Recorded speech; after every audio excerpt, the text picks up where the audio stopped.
여러분 안녕하십니까? 돈이 되는 이슈, 돈 버는 정보와 함께하는 경제 인사이트 정철진입니다. 지난해 K푸드와 K뷰티의 수출이 연간 100억 달러를 돌파하면서 우리나라의 수출 지형도를 새롭게 쓰고 있습니다. 이에 정부도 K소비재 플래그십 프로젝트를 가동해서 2050년까지 5대 유망 소비재 수출을 700억 달러까지 끌어올릴 계획입니다. 오늘 첫 번째 이슈, 반도체, 자동차, 그 뒤를 이어서 수출 효자로 등극한 K소비재 수출 현황 자세하게 짚어보도록 하겠습니다. 최근 국내 7곳의 제분업체가 약 6년간 밀가루 가격과 공급 물량을 조직적으로 담합했던 사실이 밝혀지면서 공정거래위원회 심판을 받게 됐습니다. 이재명 대통령도 공정거래위원회에 가격 재결정 명령권 등 강력한 제재 수단을 최대한 활용하라고 지시했는데요. 오늘 두 번째 이슈, 밀가루 담합 조사 현황과 함께 이렇게 매번 되풀이되는 먹거리 담합을 뿌리뽑기 위한 어떤 대책이 있는지 살펴보도록 하겠습니다. 자, 경제인사이트는 유튜브 경제인사이트 채널을 통해서 실시간 시청이 가능합니다. 많은 시청 부탁드립니다. 현재 금융시장의 흐름 살펴보도록 하겠습니다. 주식시장으로 가보죠. 자, 오늘 거래소, 이 코스피, 대한민국 주식 역사를 새롭게 쓰고 있습니다. 장 초반부터 굉장히 흐름이 좋았었고요. 6천선을 장 시작과 함께 돌파를 했고 이후 상승폭을 계속 키워가면서 현재는 6,100선도 상향 돌파했습니다. 2.33% 오르면서 6,108선에서 움직이고 있습니다. 반면 코스닥은 조금 부진합니다. 강보합, 약보합을 오가면서 현재는 소폭 하락한 상태입니다. 0.12% 하락하면서 1,160선에서 움직이고 있습니다.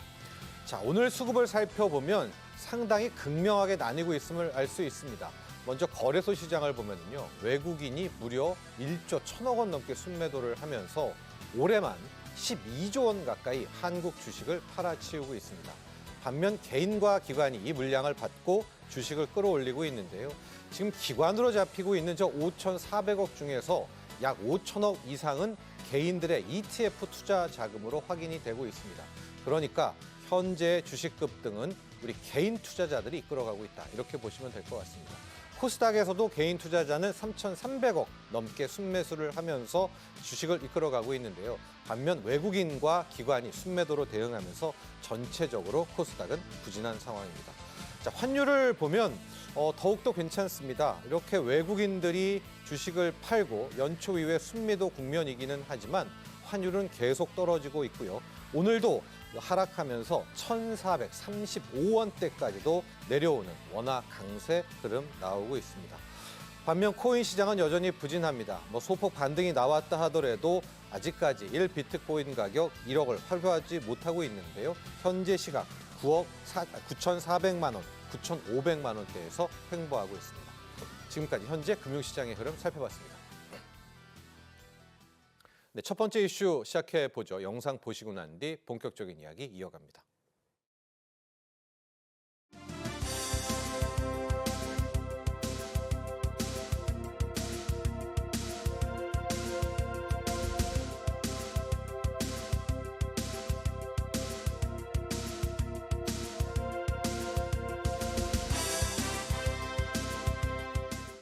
소비재 수출 활성화 방안 관련해서 글로벌 통상 환경 변화로 수출 다변화의 필요성이 커진 만큼 관계부처와 함께 K소비재의 수출의 방안을 마련을 하였습니다. 한류와 연계한 프리미엄 마케팅을 강화하고 소비재 수출에 특화된 유통, 물류 지원도 확대합니다. 아울러 소비재 수출 기업들이 애로를 겪고 있는 해외 인증, 비관세 장벽 등 수출 애로에 대해서 소비재 인증 전담반을 발족하는 등 애로 해소에서 노력하겠습니다. 아울러 글로벌 경쟁력이 가진 K소비재 프리미엄 기업도 육성해 나갈 예정입니다.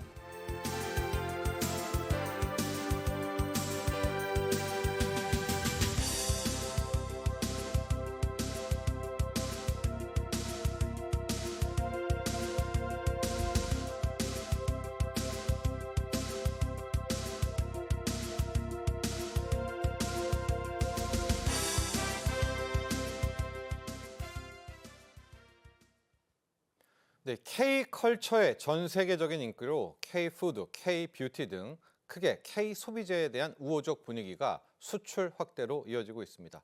작년 K푸드와 K뷰티의 연간 수출액은 100억 달러를 돌파했고요. 식품, 화장품, 의약품, 생활용품, 그리고 의류, 일명 5대 유망 소비재 수출액은 무려 400억 달러를 돌파했습니다.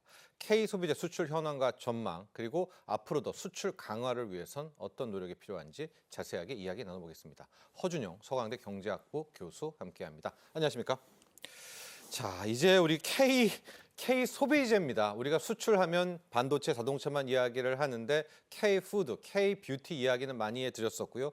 이 두 개 품목만 100억 달러, 소비재 전체로는 400억 달러, 상당합니다. 교수님 먼저 우리 K푸드와 K뷰티 투톱이죠, K소비죠. 여기부터 점검해 볼까요, 수출요? 네, K푸드 중에 이제 가장 큰 비중을 차지하고 있는 게 농수산식품인데요. 네. 작년에 수출액 보니까 그 전해보다 6% 증가했습니다. 6%면 뭐 한 자릿수 증가 별로 안 많네라고 생각하실 텐데 덩어리가 굉장히 큽니다. 2021년에 이미 100억 달러가 넘어서요. 매년 이만큼씩 지금 성장해서 124억 달러까지 와 있는 그런 상황입니다. 역대 최대 실적이고요.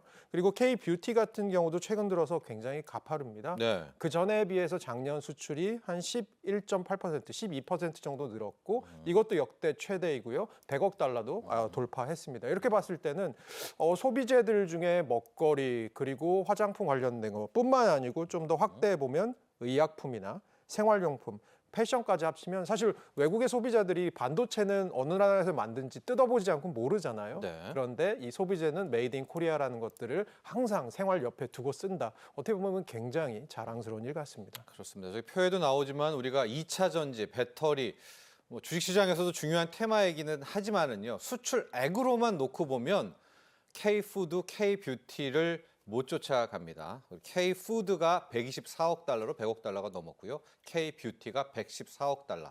자, K소비재 중에서 이 투톱이 일단 각각 100억 달러를 돌파한 그런 상황입니다.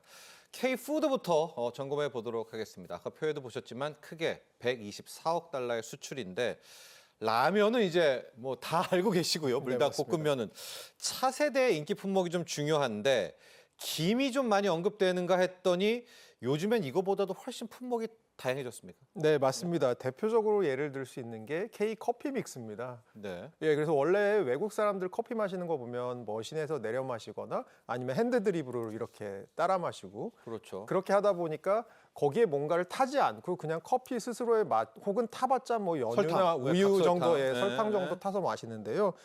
커피 믹스 우리도 느끼는 거지만 굉장히 간편하잖아요. 예. 그래서 이 간편함과 함께 달달한 맛, 어떻게 보면 외국인들도 이 한국의 코리안 스윗에 조금 약간 물들고 있다라는 그런 느낌이 들고요. 최근에 여기다가 아까 잠깐 예. 짚어주셨지만 한류 드라마 같은데 이제 이 커피 믹스 같은 게 나오면서 저거 뭐야? 저거 뭔데 사람들이 저걸 타서 마시니까 커피 같은 걸 색깔이 나오지? 이러면서 더 굉장한 인기를 끌고 있다고 합니다. 눈물의 여왕 나오네요. 거기서 좀 그 시골 갈 때 좀 마시잖아요. 네, 맞습니다. 네, 그렇죠. 그래서 보면 되게 흥미로운 건 이 내용인데요. 예. 회사별로 이 만드는 회사들이 있잖아요. 그래서 이 회사별로도 외국에 진출할 때 조금 차별화하는 그런 정책을 취하고 있습니다. 한 회사는 저희 그 캔커피 레츠 있을 네네네. 때 레츠땡. 레츠땡이요. 이 캔커피는 러시아에서 지금 국민 캔커피로 불리고 있을 정도로 잘 팔리고 있고요. 이것도 달달합니다. 또 한 회사는 또 원래 설탕을 넣는데 이 대신에 스테비아 같은 것들을 넣어서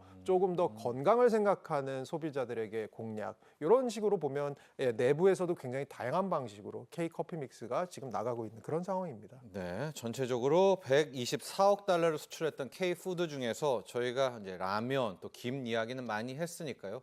오늘은 이 커피 그중에서도 믹스 커피 이야기를 또 해봤습니다. 우리에겐 너무나 친숙하지만은 해외 입장에서는 이 믹스 커피가 되게 놀라운 네, 그렇죠. 발명품처럼 느껴지면서 지금 수출에 1등 공신이 되고 있고요. K뷰티를 가보도록 하겠습니다. 앞서 100억 달러 넘는 두 번째가 K뷰티인데 114억 달러로 사상 최대 수출이었습니다. 그래서 지금 우리 K뷰티도 잘하잖아요. 색조까지도 한번 가야 될 것 같고 향수 이런 것들은 워낙 프랑스가 강국이기도 한데 이 역시도 K뷰티도 우리가 좀 다각하고 있다고요? 네, 맞습니다. 그 규모 자체로 먼저 말씀드리면 미국이 어떻게 보면 세계 최대의 화장품 시장인데 여기에 이제 수입량으로 따지니까 한국에서의 수입이 드디어 프랑스에서의 수입을 앞질렀다. 물론 그 내용을 좀 열어보면 색조나 향수 같은 부분에 있어서는 아직 프랑스가 잘하고 예. 있지만 그 외에 사실은 저희만이 만들 수 있는 색감 같은 게 있다고 저도 그러더라고요. 그래서 왜 외국에 이제 한국 문화가 조금 활발해지다 보니까 한국의 연예인들이 한 색조 같은 것들을 좀 따라해보고 싶은 마음도 들고 그리고 한국 제품들을 써보니까 생각보다 여드름 같은 거 외국인들도 되게 걱정 많이 하거든요. 특히 서구인들도 예. 여드름 걱정 많이 하거든요. 예. 그런 거에 대해서 굉장히 보습력뿐만이 아니고 여드름 치료 같은 것도 굉장히 좋아서 기능성까지 있다 그래서 제가 이번에 그 설 연휴에 그 다큐멘터리 하나를 봤는데요. 네. 공중파에 나온 뭐냐면 미국에서 이 K 뷰티 시장을 일군 어떤 사업가분의 얘기였었습니다. 그러니까 우리나라로 따지면 굉장히 큰 마트 같은 데가 다 화장품으로 차 있는데 그 마트의 화장품 안에서 가장 인기 있는 섹션이 최근 들어선 K 뷰티 섹션이다. 이것만 봐도 최근 들어서 문화와 또 연결된 K 뷰티의 힘을 좀 느낄 수 있었습니다. 그렇습니다. 앞서 표를 보셨지만은 일본도 한때 이 뷰티 강국이었는데 뭐 우리와는 비교도 안 됩니다. 거의 미국의 수출 지금 1위는 우리 한국 제품들로 지금 파악이 되고 있습니다. 올해 작년 1월부터 11월 기준의 자료였었고요. 특히 K-뷰티 같은 경우에는 수출도 수출이지만 이 K-뷰티 브랜드들이 뭐 우리가 잘 아는 LG 생활건강, 아모레퍼식뿐만이 아니라 히트친 브랜드들이 다 중소기업들이었었습니다. 이런 건 상당히 좀 긍정적인 흐름이잖아요. 네, 우리가 맞습니다. 원하는. 네, 가장 처음에 저희 얘기할 때 우리나라 주력 수출품이 반도체 자동차다. 그럼 주로 이제 대기업이 하는 수출들입니다. 물론 뭐 연관된 산업도 있지만요. 그런데 지금 말씀해 주신 것처럼 제가 이거 숫자 보고 굉장히 놀랐는데요. 어떻게 보면 화장품에 있어서는 중소기업의 수출 집중도가 사실은 굉장히 높은 편입니다. 그렇게 봤을 때 이 화장품이 어떤 측면에서 이렇게 소구를 하고 있냐 보면 외국에서 화장품 팔릴 때 그리고 우리나라에서도 왜 그 동네에 있는 올리브땡 같은 데 가시면 새로운 브랜드들이 많이 들어옵니다. 그렇죠. 이거 못 들어봤는데 그런데 한번 써볼까 하고 써보시면 좋은 브랜드들이 많아요. 이런 식으로 처음에는 유통망이나 아니면 온라인 같은 것을 통해서 이제 접근을 해서 그 이후로 이제 유명해져서 아름아름 유명해지는 브랜드들이 많은데 그만큼 사실은 어떻게 보면 화장품은 이제는 메이저 브랜드만 통하는 그런 시장이 아니고 기능성이 있고 좋은 품질을 가진 중소형 브랜드들도 얼마든지 이 유통 채널 같은 것들, 온라인 채널 같은 것들을 통해서 이제 어떻게 보면 좀 승부를 걸어볼 수 있는 그런 시장이 된 것 같은데요. 그런 측면에서 봤을 때 두 가지 화장품 시장에서의 흐름이 저는 보이더라고요. 첫 번째로는 최근에 우리나라 화장품 기업들의 업황이 뭐랑 비례하냐면 얼마나 외국에서 잘 팔리냐에 따라서 비례를 합니다. 그런 측면에서는 방금 전에 말씀해 주신 회사 중에 어떤 회사는 조금 외국에서 잘 못하고 있고 또 어떤 회사는 잘하고 있고 요거에 따라서 업황이 좀 달리는 게 있고요. 네. 또 하나는 작은 화장품 회사들이 외국에서 성공을 해서 커져서 외국에서 굉장히 메인스트림으로 네. 가고 그게 다시 한국으로 들어오는 그런 일까지도 벌어지고 있고 또 화장품 시장에서는 그렇기 때문에 그런지 기업 공개 같은 것도 굉장히 최근에 활발하게 일어나고 있는 그런 상황인 것 같습니다. 자, 이런 또 K-뷰티만의 또 우리의 또 긍정적인 효과도 봤고요. 자, 이렇게 되니까 우리 당국에서 특히 산업통상부는 이참에 이야기를 좀 키워서 K-소비재 수출 확대로 가보자. 이제 이렇게 전략을 짜고 있습니다. 푸드하고 식품은 저희가 했었는데 5대 유망 소비재를 정했습니다. 이 둘 외에 의약품, 생활용품, 의류까지 포함을 한 K-소비재 수출 확대 방안입니다. 내용도 좀 궁금하고요.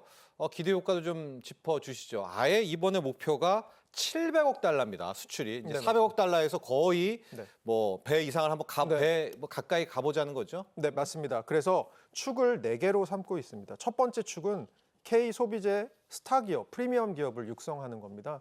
정부에서 딱 보니까 우리나라에서 굉장히 유명한 소비재 기업이다라고 하더라도 외국에서는 좀 인지도가 떨어지더라. 그러면 왜 그럴까라고 생각을 하고 이런 기업들이 뭐 연구 개발을 좀 더 할 수 있는 분야뿐만이 아니고 이런 기업이 수출을 할 때 무역금융이라고요. 수출하고 수입할 때 조금 발생할 수 있는 여러 가지 대금을 떼거나 이런 것들을 보험을 들잖아요. 이런 보험 같은 것들도 정부가 좀 대주면서 외국에 조금 더 활발하게 진출할 수 있게 해주는 게 첫 번째. 두 번째로는 물류 개선 부분이 있습니다. 예를 들어서 외국에 K 소비재 물류 데스크 같은 것들을 만들어서 외국 소비자들도 이런 물류 데스크에 와서 뭐 반품도 할 수 있고 다른 물건을 좀 볼 수도 있고 그리고 역직구라고 저희가 보통 그러죠. 네. 외국 소비자들이 우리나라 물건을 직구하는 이런 것들도 좀 더 활성화하겠다가 두 번째. 세 번째는 한류 연계해서 마케팅을 강화하겠다라는 게 세 번째고요. 마지막에 네 번째는 얼마 전에 저희 코너에서도 다뤘는데 최근에 K푸드가 너무 잘 팔리다 보니까 외국에서 뭔가 굉장히 품질이 낮은 K푸드를 모방한 가짜들이 나돌고 있더라. 예. 그런 것들에 대해서 어떻게 보면 지적 재산권 문제 같은 것들도 정부가 좀 해소해주고 또 외국에서 인증을 받아야지 식품이나 뭐 화장품 같은 것들이 진출할 수 있는 부분도 정부가 좀 도와주겠다. 그게 마지막 축입니다. 네. 자, 이렇게 K 소비재가 전 세계적인 관심을 받게 되니까 글로벌 유통기업도 한국을 찾고 있습니다. 글로벌 1위 유통기업, 뭐 없는 게 없다라는 이야기 나오죠. 미국의 월마트도 한국을 찾고 있고요. 틱톡도 우리나라를 찾아오고 있습니다.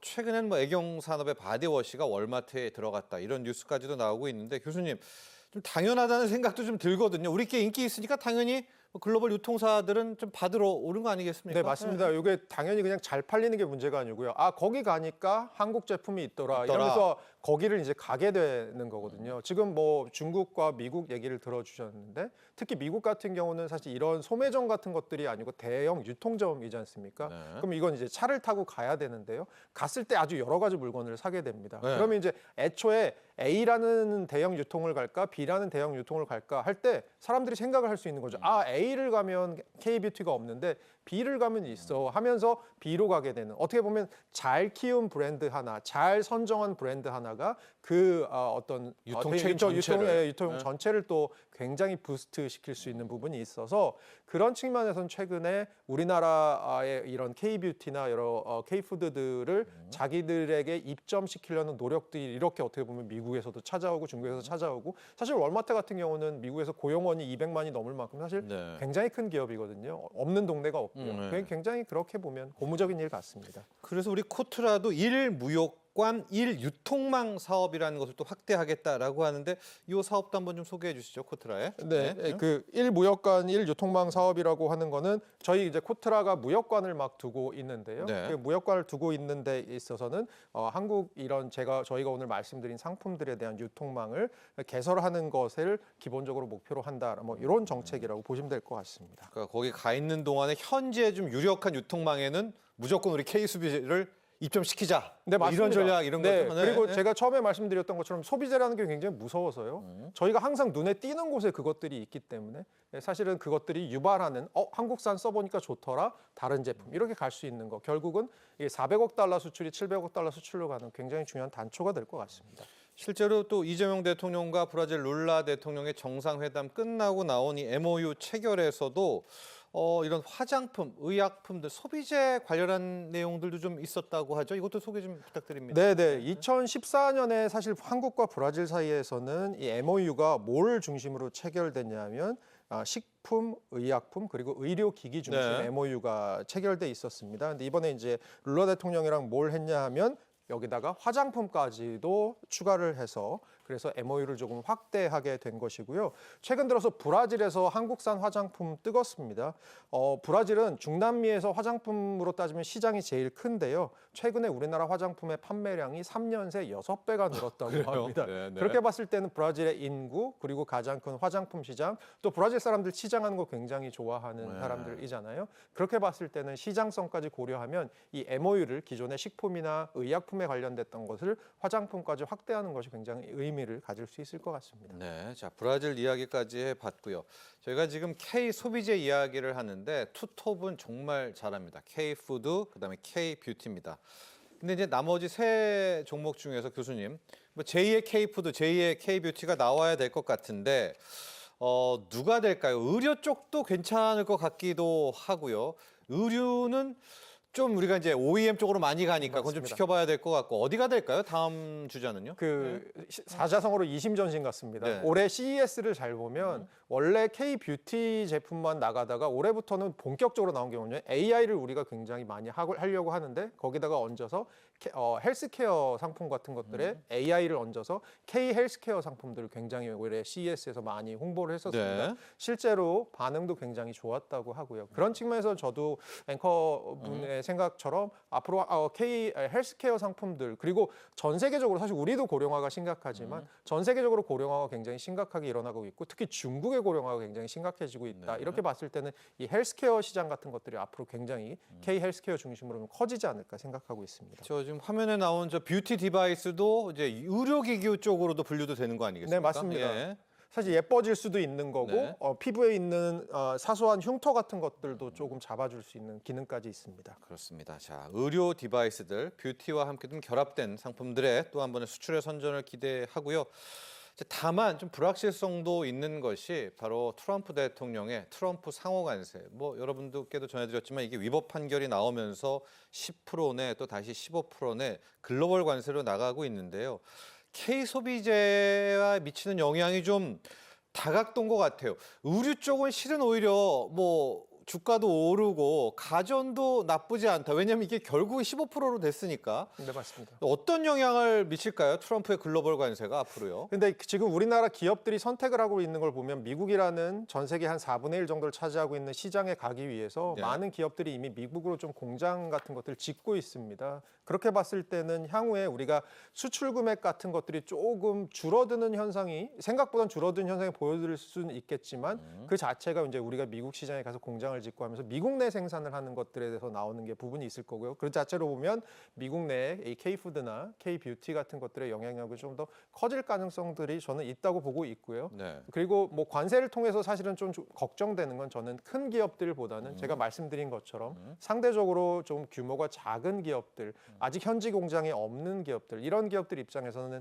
향후에 관세 정책으로 인해서 수출에 좀 부정적인 영향이 있을 수 있거든요. 네. 그런 측면에서는 아까 저희가 말씀 나눈 것처럼 우리나라 정부에서 하고 있는 이 K 소비재에 대한 수출 진흥 정책들이 아마 품어야 될 부분이 있어야 될 것 같습니다. 삼양식품이 정말 불닭볶음면으로 한 획을 그었는데 현지 공장은 아직은 안 갔었나 봅니다. 네, 맞습니다. 예. 그래서 그 현지 공장이 있는 라면 회사가 있는데 삼양식품은 그렇지 않은 네. 걸로 나와 있습니다. 그렇습니다. 농심과는 좀 다른 길을 가고 있다는 점도 말씀드리고요. 마지막으로는 신 우리의 K 소비재가 직전에는 중국 향으로 네. 또 많이 이제 좋았었고 이제 중국이 막히니까 미국으로 됐었는데 유럽도 가야 될 것 같고요. 결국은 전 세계로 좀 뻗어가야 된다. 왜냐하면 또 중국의 편중, 네. 미국의 편중 이건 좀 극복해야 되지 않을까요? 그럴 것 같습니다. 그래서 저희가 상대적으로 조금 최근 들어 등한시한 시장, 뭐 유럽도 있을 수 있고요, 멕시코 같은 시장도 있을 수 남미, 있고, 예. 그리고 인도 같은 시장도 예, 있을 수 있고요, 북미, 또 남미. 동유럽도 있습니다. 그렇게 봤을 땐 이런 시장에 특화를 해서 조금 맞춤형으로 저희 진출하는 그런 노력들이 지금 일어나고 있는 것 같아서 한편으로는 그건 다행인 것 같습니다. 네, 지금까지 도움 말씀에 허준영 서강대 경제학부 교수와 함께했습니다.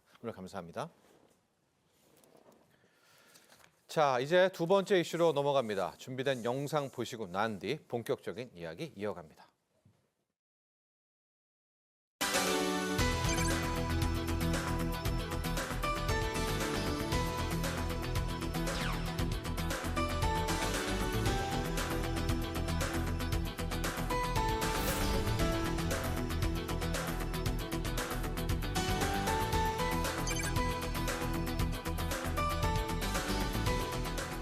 현재 우리 사회에는 설탕, 밀가루, 육고기, 교복, 부동산 등등 경제산업 전반에서 반시장적인 담합행위가 뿌리 깊게 퍼져 있습니다. 시장 지배력을 악용한 이런 담합행위는 공정한 경쟁을 가로막고 시장 신뢰를 훼손하며 국민 경제 발전을 방해하는 암적 존재입니다.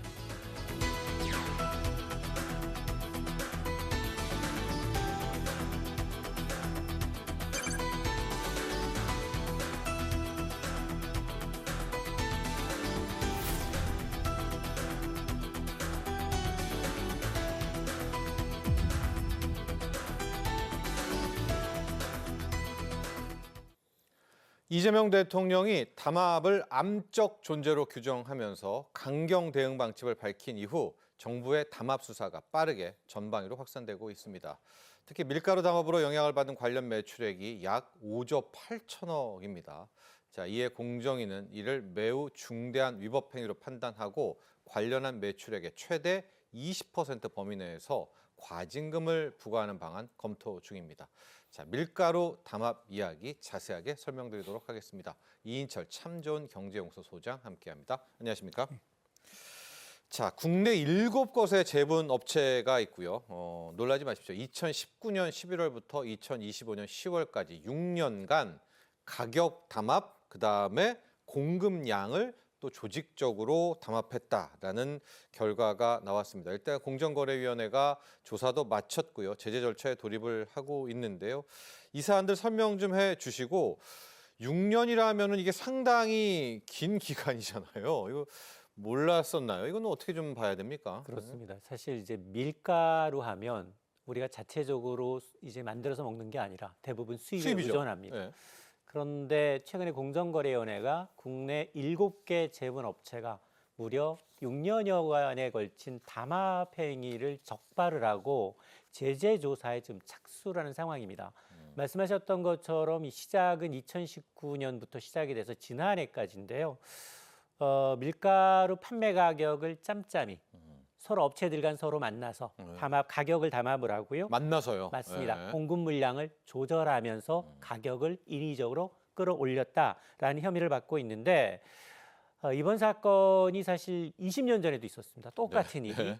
20년 만에 터진 대규모 담합이고 그런데 이들이 이처럼 정말 이제 장기간 동안 담합할 수 있었던 그 배경을 보게 되면 밀가루라는 게 수입업체부터 사와서 자기들끼리 배분을 하거든요. 이 B2B 시장이라고 합니다.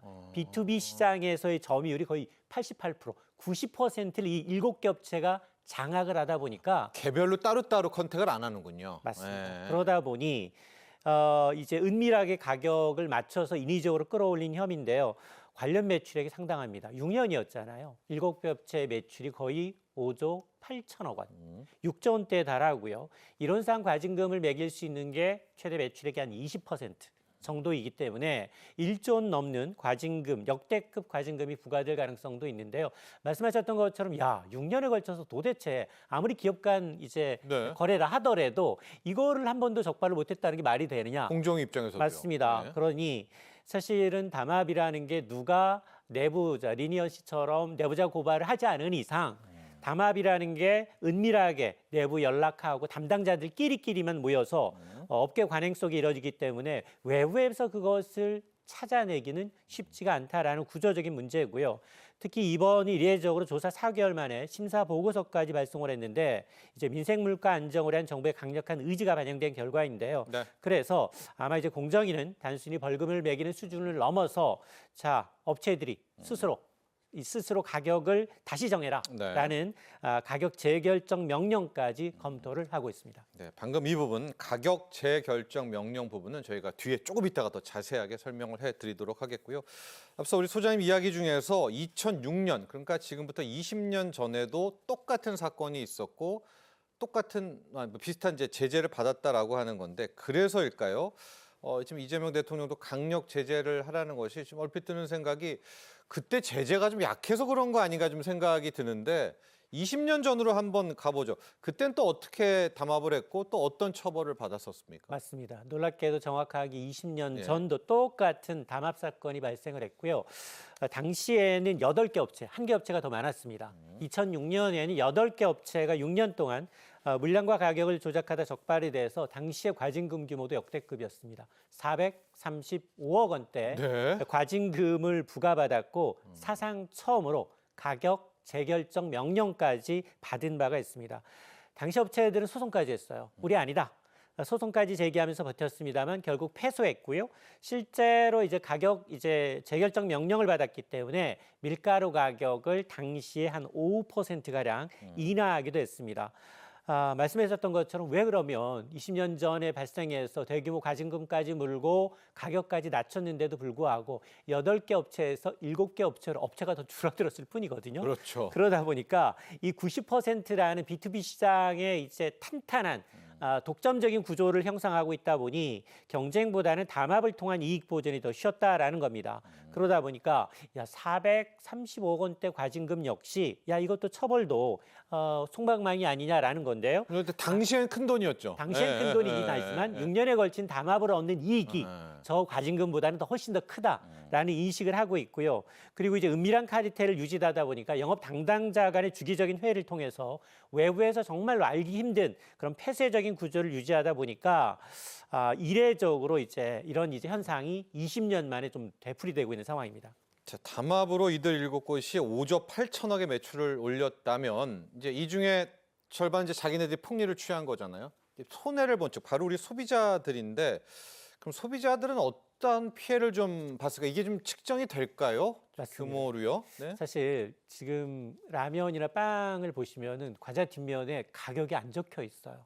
예. 가격이 안 적혀 있어서 하나를 짚고 가격 카운터에 가서 계산하게 되면 깜짝 놀랍니다. 네. 야, 과거에 1,000원, 1,200원이었던 게 이게 2,000원, 3,000원이야? 정말로 집어서야 이제 무서울 정도로 체감할 수가 있는데 이번 밀가루 담합에서 이제 미친 서민 가게에 미치는 파장은 상상 그 이상입니다. 예. 앞서 제가 이제 6년 동안 관련 기업들의 매출도 어마어마했지만 충격적인 건 가격이 원재료 가격과 역주행하게 있다라는 겁니다. 앞서 수입 물가의 밀은 굉장히 민감한데요. 최근 3년 동안의 수입 밀가루 가격, 수입 밀 가격은 15% 네. 오히려 낮아졌습니다. 떨어졌는데 그런데 밀가루 소비자 가격은 20% 이상 올랐습니다. 그런데 이제 가공식품 원가에서 밀가루나 이런 이제 핵심 원자재라고 하는 뭐 기름과 같은 경우에는 밀가루 비중이 거의 원자재 가격이 20에서 그렇죠. 30%가량의 네. 비중을 네. 차지하다 보니까 납품 단가가 그대로 인상이 되면 밀을 기반으로 한 이제 가공식품들, 쌀, 뭐 라면이라든가 빵이라든가 이런 국수 가격은 바로 전이가 됩니다. 담합 기간 동안 밀가루 가격이 최대 42%까지 급등했던 것을 감안하게 되면 그만큼 소비자들은 초과 비용, 수년 동안 초과 비용을 부담했다라는 얘기인데요. 아마 라면 실제로 3년 동안 두 자릿수 올랐습니다. 네. 14% 이상, 빵 가격도 거의 20% 가까이 올랐기 때문에 소비자 체감 물가 압박은 더 커질 수밖에 없고요. 또 기업들이 어떤 측면이 있느냐? 원재료 가격이 내릴 때는 버텨요. 네. 왜냐? 원자재 가격은 내렸지만 환율 얘기, 인건비 얘기, 운영비가 올랐다라고 하면서 나중에 굉장히 버티는 성향이 있고 가격이 그러나 조금만 오르게 되면 밀 가격이 오르게 되면 바로 재빨리 이제 가격을 올리는 이른바 이제 비대칭 가격 전략을 하고 있는데요. 이 뒤에 또 담합까지 버티고 있었다라는 겁니다. 그러다 보니 우리가 이제 계산대에서 느끼는 물가, 체감 물가는 훨씬 더 커질 수밖에 없고 네. 외식 물가는 아마 계속해서 2년여 넘게 고공행진하고 있는 겁니다. 그러니까요. 지금 소비자 피해를 이야기를 해 주셔서 퍼뜩 도 생각이 요즘에 이제 밥상 물가, 생활 물가가 너무 많이 올라다. 전체 물가 대비해서. 그런데 밀가루라는 게 웬만한 외식 업계에서는 기본 베이스가 다 밀가루 아니겠습니까? 최근 한 3, 4년간에 나왔던 생활 물가 폭등 말입니다. 이것도 알게 모르게 이 담합에서 출발했다. 이렇게 해도 과언은 아닐 것 같은데요. 맞습니다. 제분업체가 이제 밀가루 가격을 오르면서 원재료 가격이 동반 상승하게 되면 이를 가공해서 파는 뭐 빵도 그렇고요. 그리고 무슨 햄버거라든가 피자, 칼국수라든가 네. 피자라든가 모든 이제 이 가공식품 물가가 올라갈 수밖에 없는데요. 6년간 이어진 이제 밀가루 담합이 도미노 물가 인상의 결정적인 요인이 아니냐라는 이제 지적이 나올 수밖에 없는데 실제로 밀가루는 라면, 빵, 과자 등의 가공식품의 핵심 연료입니다. 담합으로 인위적으로 부풀어진 원가 부담은 식품업체에서는 그대로 식당의 식재료 가격 상승으로 이어질 수밖에 없고요. 또 원재료 가격이 내릴 때 역시 담합은 어떤 가격의 방어막 역할을 하면서 소비자 가격 인하를 체감할 수 없도록 원천 차단해 놓고 있다는 상황인데요. 실제로 지금 보게 되면 직장인들의 점심 식사에서 10,000원 이하를 할 수 있는 게 거의 없습니다. 칼국수 가격 올랐고요. 김밥 가격 올랐습니다. 빵 가격 오르고 있는데요. 이런 주요 외식 업체들의 가격이 가파르게 인상하다 보니까 특히 프랜차이즈 업체들, 햄버거라든가 바로 올리죠. 맞습니다. 네. 햄버거라든가 뭐 치킨 프랜차이즈 업체들 가격 인상이 확산되다 보니까 외식 물가 부담은 전방위적으로 좀 오르는 현상이 나타나고 있는데요. 물론 외식업계에서는 야 이게 사실 밀가루 가격만 인상이 전반적인 외식 물가의 원인은 아니다라고 얘기하고 있습니다. 그동안 올랐던 인건비, 임대료, 에너지 비용 대부분 고정비가 많이 올랐던 것도 더 큰 원인이다라고 항변을 하고 있는데 그러나 소비자 단체는 강력하게 요구하고 있습니다. 적어도 원재료 가격이 떨어진 만큼만이라도 좀 가공식품부터 선제적으로 내려달라라고 이제 요청을 하고 있는 상황입니다. 자, 지금 공정위가 조사하고 이제 제재를 하려고 하는 부분이 밀가루, 설탕 쪽 라인인데 지금 보면 전분당 제품 쪽에 관련 회사들이 가격을 내리고 있단 말입니다. 뭐 올리고당이라든가 뭐 이런 것들 제품이죠. 이거는 왜죠? 여기도 뭐 스스로 내리는 건가요? 아니면 좀 자기네들이 뭔가 부족한 점이 있어서 내리는 건가요? 뭐 눈치 보고 있는 게 아니냐, 네. 선제적인 조치다, 이런 얘기가 네. 나오고 있는데 어쨌든 보면 설탕, 밀가루에 이어서 뭐 지금 보게 되면 전분이라든가 물엿과 같은 가공식품의 필수 원료라고 할 수 있는 전분당 업체들이 가격 인하를 하고 있는데 뭐 이 업체들 정해져 있습니다. CJ제일제당, 사조 대상과 같은 업체들이 기업용에 이어서 소비자용 제품 가격까지 적게는 한 3%, 많게는 5%까지 낮추고 있는데요. 업계에서는 당연히 원재료 가격 하락분을 반영했다라고 이제 생색을 내고 있는데 그러나 시장의 시각은 좀 다릅니다. 이재명 대통령이 현재 우리 사회에서의 지금 설탕, 밀가루와 같은 어떤 산업 전반의 이 가격 정책이 반시장적인 담합 행위가 뿌리 깊게 네. 지금 퍼져 있다라고 하면서 이런 행위가 반복될 경우 아예 시장에서 영구적으로 퇴출하는 방안까지 적극 검토해달라라고 이제 요청을 하는 상황입니다. 네. 특히나 이제 담합을 암적인 존재다라는 네. 발언을 하면서 굉장히 시장이 좀 눈치를 보고 있는 게 아니냐라는 건데요. 때문에 이번 업체들의 가격 인하가 단순히 원가를 반영한 차원을 넘어서 공정위의 어떤 조사에 대한 선제적 성격이 좀 짙어 보이고 담합 의혹이 좀 사실로 드러날 경우에는 과징금 규모가 어마어마합니다. 이 조 단위까지 수천억 원대까지 부과될 수 있는 상황에서 업체 입장에서는 제재 수위를 좀 낮추고 여론의 부담을 좀 줄이는 전략으로 좀 해석이 되고 있습니다. 자, 다시 밀가루로 오면은 이제 이것들이 담합을 해서 밀가루 가격을 올렸다는 건 아니겠습니까? 그럼 이제 조치를 취한 건 다시 내려야 될 것 같은데 소장님, 어느 정도를 내려야 될까요? 우리 주병기 공정위 위원장은 10% 선을 좀 이야기를 했던 것 같은데요. 맞습니다. 네. 주병기 공정거래위원장이 국회 업무보고에서 지금 현재 업체들이 한 5% 안팎, 그러니까 20년 전과 똑같이 20년 전도 담합과 더불어서 이제 과징금 플러스 맞고, 가격 재결정 명령에 대해서 5% 이하로 인하했으니 과거처럼 하면 되지 않겠느냐라고 해서 한 5% 정도 인하하겠다라는 데 대해서 강하게 불만을 제기하고 있습니다. 담합을 올린 가격에 대해서 미흡하다라는 겁니다. 예. 최소 두 자릿수 10% 이상의 인하가 적절하다라고 지적을 하고 있는데요. 이유는 명확합니다. 왜냐? 이들 업체들이 지금 담합을 통해서 밀가루 가격을 최고 42%까지 올렸던 것에 비하면 5% 인하라는 것은 생색내기에 불과하다라는 입장이고요. 특히나 최근에 국제 원자재 밀 가격이 하락한 것만 제대로 반영한다 하더라도 네. 인하폭은 지금의 2배 이상에 돼야 한다라는 게 공정위 계산입니다. 원재료인 설탕, 밀가루 인하 시 가공식품 가격도 이제 인하할 수 있는 전반적인 이제 먹거리 물가의 어떤 하향 안정세로 이끌어질 수 있다라는 이제 판단한 셈인데요. 문제는 업계 반응입니다. 어쨌든 제분사들의 경우에는 6년 동안에 이뤄진 담합이기도 하더라도 실제적으로 가격은 연단위 규모이고 즉각적으로 이제 두 자릿수 인하는 반영하기 좀 어렵다라고 난색을 표명을 하고 있는데요. 그럼에도 불구하고 정부가 워낙 이제 확고하기 때문에 제분업체들이 과연 10% 이나 가이드라인을 받아들일지 좀 지켜봐야겠습니다. 소송전에 대한 우려도 좀 나오고 있는 것이 항상 이제 공정위 결정과 제재들 하면 또 받는 쪽에서도 가만히 있지 않지 않습니까? 그럼 이제 시간 끌기가 좀 나오게 될 것 같은데 이번은 어떨까요? 맞습니다.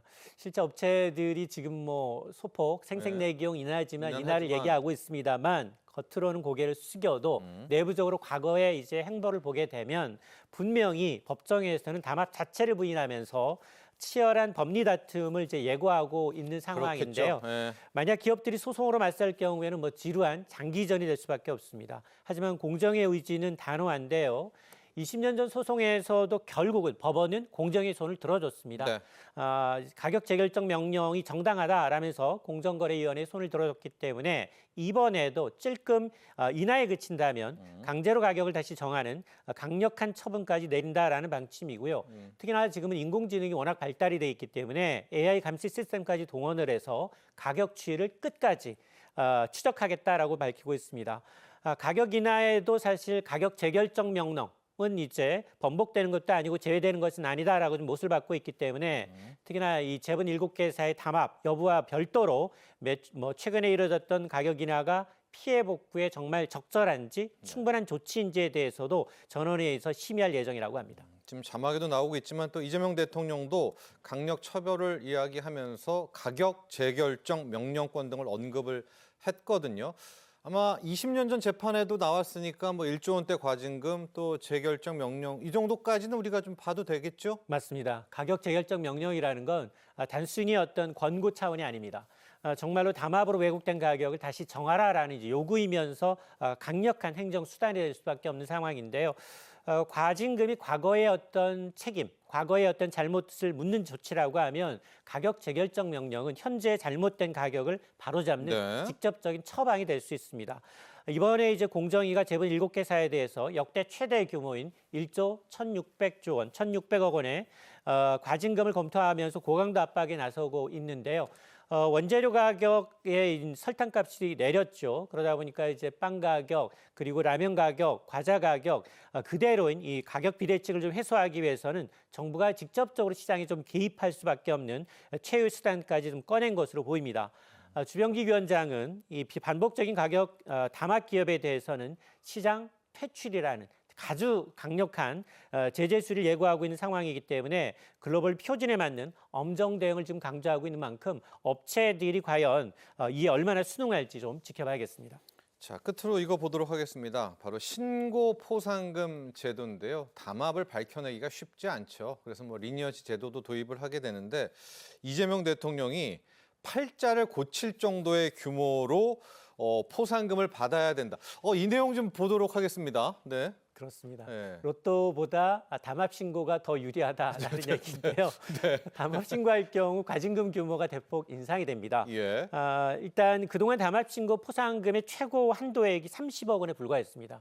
근데 실제 집행된 걸 보니 최고가 17억 원 정도. 그럼 우리 역사상 기록이 17억인가요? 네, 최고가 네. 17억 5천만 원이어서 예. 실제 부과되는 규모가 한 수억 원 정도.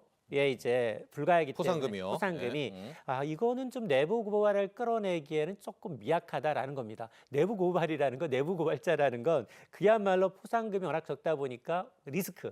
내가 회사에서 퇴출될 수도 있거든요. 본인은 잘못할 완전히 그렇겠죠. 맞습니다. 예. 본인의 어떤 이제 이 생사를 걸고 위험을 무릅쓰고 내부인의 결단을 해야 되는 상황에서 야 지금 보고 있는 수억 원대의 내부 고발 비용을 감내할 만한 사람이 누가 있겠느냐라는 이제 지적이 나오니까 수조 원대 담합 규모에 비해서 너무 적다, 미미하다라는 이제 이런 지적에 따라서 포상금 규모를 대폭 고치는데요. 아마 공정위는 과징금의 상한도 올립니다. 현재 20%, 매출의 20%에서 최고 30%까지. 네. 그리고 또 포상금 규모도 과징금, 부과된 과징금의 10에서 많게는 20%까지.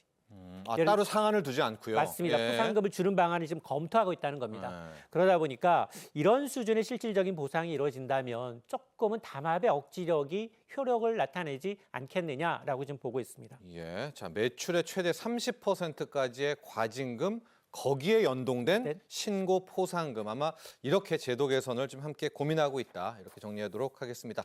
자, 지금까지 도움 말씀에 이인철 참 좋은 경제연구소 소장 함께했습니다. 오늘 감사합니다. 자, 경제인사이트 오늘 준비한 소식은 여기까지입니다. 오늘 한국은행이 2026년 2월 기업 경기조사 결과를 발표했는데요. 이번 달 전 산업의 기업 심리 지수가 94.2, 전월 대비 0.2포인트 올랐습니다. 경제 심리 지수도요. 지난달 대비 4.8포인트 상승한 98.8까지 올랐는데요. 자, 이렇듯 경기를 체감하는 지수들이 전반적으로 오르고 있습니다.